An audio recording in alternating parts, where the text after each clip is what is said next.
Shooting a little video for a common problem with the 2014, 2016 Porsche Caymans, Boxsters, Porsche 991s, and quite possibly other Porsche models of the same vintage. Most of their dashes are laid out the same. Basically, it's one of two things, or both. It's either the fan motor going out, and you either have no fan or you have only high fan, or it's this little resistor. Now it looks white in here, but it's black, and it's right behind this tube.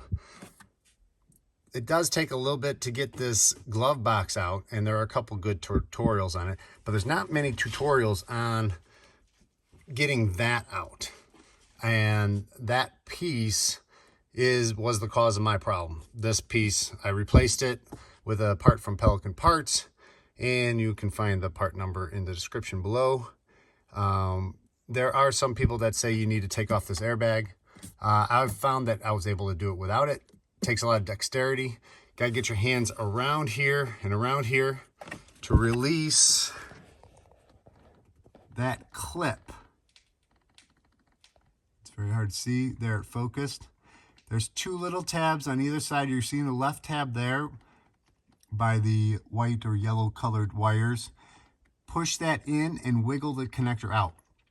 Now this resistor, they call it the fan resistor, is twisted in there. It's twisted to the right. So we loosen it by twisting it to the left, and it is very small turn. It's about 1/8 of a turn, but it is quite difficult. There's some little retaining bumps in there, and it does take a lot of torque, and especially with this really tight space, it does take a little bit of torque to get that out.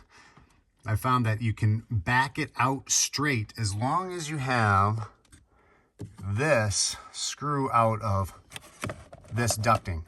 And I was able to pull this ducting back, walk this out, turn it, push up the prongs, and then drop it down the back right here. Had enough room to drop it out here. And then went the reverse direction, had the prongs facing up, got it up high, pulled this out of the way to get enough room, and then rotated into the hole and back in. And that was easy as that. Put the clip back in, and I had fan again. So just a little bit of information, a little bit more information than some of the other videos have come out with for this 981, 991 fan resistor. So if your fan's not blowing, or if you're only blowing on high, quite possibly that's the culprit right there. Requires removal of the glove box. There's some great tutorials online. You can go check them out there. But this gives you that little bit of extra information to get that fan resistor. Hope that helps someone.